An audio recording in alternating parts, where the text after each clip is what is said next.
بسم اللہ الرحمن الرحیم۔ السلام علیکم ورحمۃ اللہ وبرکاتہ۔ آج کا واقعہ حضرت سلیمان علیہ السلام کا واقعہ ہے۔ اللہ تعالیٰ نے حضرت سلیمان علیہ السلام کے لیے جنوں، شیاطین اور جانوروں کو مسخر کر دیا تھا، اور وہ سب حضرت سلیمان علیہ السلام کے تابع فرمان تھے۔ ان کے پاس ایک ایسی انگوٹھی تھی جس پہ اسپ اعظم کندہ تھا، جس کی تاثیر یہ تھی کہ انسان و حیوان، چرند پرند، جن و پری سب ان کے پاس کھینچے چلے آتے تھے۔ حضرت سلیمان علیہ السلام کی سلطنت بہت وسیع ہو گئی تھی۔ انہی دنوں کا واقعہ ہے کہ ایک روز معمول کے مطابق آپ قضاء حاجت کے لیے باہر گئے اور اپنی انگوٹھی ایک باندی کے حوالے کر گئے۔ ان کے جاتے ہی دیوں کے ملک کا بادشاہ ہمودلس کسی طرح وہاں آ گیا۔ اس نے باندی سے حضرت سلیمان علیہ السلام کی انگوٹھی حاصل کی اور تخت سلیمانی پر جا بیٹھا۔ اسی انگوٹھی کے سبب سارا کاروبار سلطنت چل رہا تھا۔ چنانچہ انگوٹھی پاس نہ ہونے کی وجہ سے حضرت سلیمان علیہ السلام سے سب کچھ چھن گیا، اور وہ انگوٹھی دوبارہ پانے کے لیے جنگل کی طرف نکل گئے۔ چلتے چلتے وہ ایک روز بنی اسرائیل کے ایک گھر کے دروازے پر پہنچے۔ آپ بہت بھوکے پیاسے تھے۔ آپ نے دروازے پر دستک دی تو اندر سے ایک عورت نے پوچھا، کون ہے؟ حضرت سلیمان علیہ السلام نے جواب دیا، میں ہوں جس کی دعوت کرنا لازمی ہے۔ خاتون نے جواب دیا، میرا شوہر گھر سے باہر ہے، اس کی غیر موجودگی میں غیر محرم کی دعوت نہیں کر سکتی۔ البتہ میرے باغ میں چلے جاؤ، جب میرا شوہر واپس آئے گا تو تمہاری مراد پوری کر دی جائے گی۔ حضرت سلیمان علیہ السلام عورت کا جواب سن کر اس کے باغ میں گئے اور پانی پی کر سو گئے۔ سونے کے دوران باغ میں کہیں سے ایک ناگ نکلا اور آپ کے قریب بیٹھ کر پہرا دینے لگا۔ اس خاتون کا شوہر باغ میں آیا تو یہ منظر دیکھ کر پریشان ہو گیا۔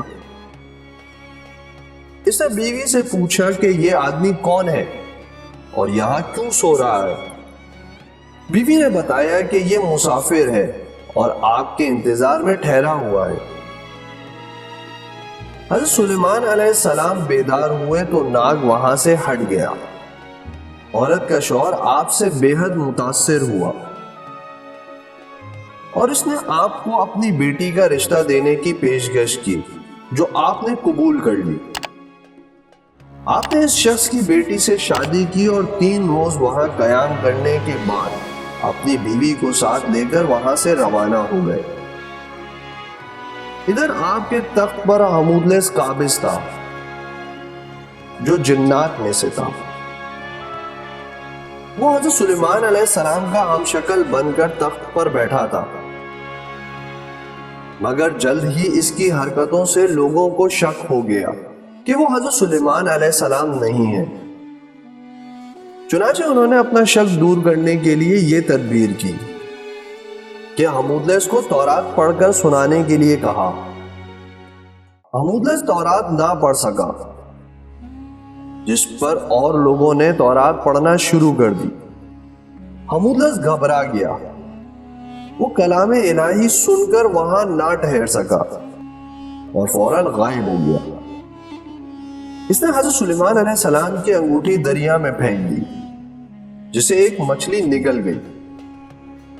حضرت سلیمان علیہ السلام ایک روز دریا پر گئے تو وہاں چند مچھیرے مچھلیاں پکڑ رہے تھے۔ آپ نے دیکھا تو آپ بھی ایک آدمی کے ساتھ مل کر مچھلیاں پکڑنے لگے۔ قدرت خداوندی سے ان کے جال میں وہی مچھلی پھنس گئی جس نے آپ کی انگوٹھی نگلی تھی۔ آپ نے اس آدمی سے وہ مچھلی پکانے کے لیے خریدی اور گھر لا کر اپنی بیوی کو دے دی۔ بیوی سے فرمایا کہ اس مچھلی کو آج شام پکا لینا۔ آپ کو بالکل معلوم نہ تھا کہ آپ کی انگوٹھی کس مچھلی کے پیٹ میں ہے۔ جب آپ کی بیوی نے اس مچھلی کا پیٹ چاک کیا تو اس سے انگوٹھی برآمد ہوئی۔ بیوی نے انگوٹھی آپ کو دکھائی تو آپ نے انگوٹھی کو فوراً پہچان کر اسے اپنی انگلی میں پہن لیا۔ انگوٹھی حاصل ہوتے ہی آپ کا تخت و تاج آپ کو واپس مل گیا۔ آپ نے اسے اللہ تعالیٰ کا ایک امتحان سمجھا جس میں آپ پورے اترے اور پہلے کی طرح حکومت کرنے لگے۔ امید کرتا ہوں کہ آپ کو یہ واقعہ پسند آیا ہوگا۔ اسی قسم کے واقعات سننے کے لیے میرے چینل کو سبسکرائب ضرور کریے گا اور اس ویڈیو کو لائک کریے گا تاکہ میں اسی طرح کی ویڈیوز آپ کے لیے بناتا رہوں۔ اپنے دوستوں اور رشتہ داروں کا بہت خیال رکھیے گا۔ اللہ حافظ۔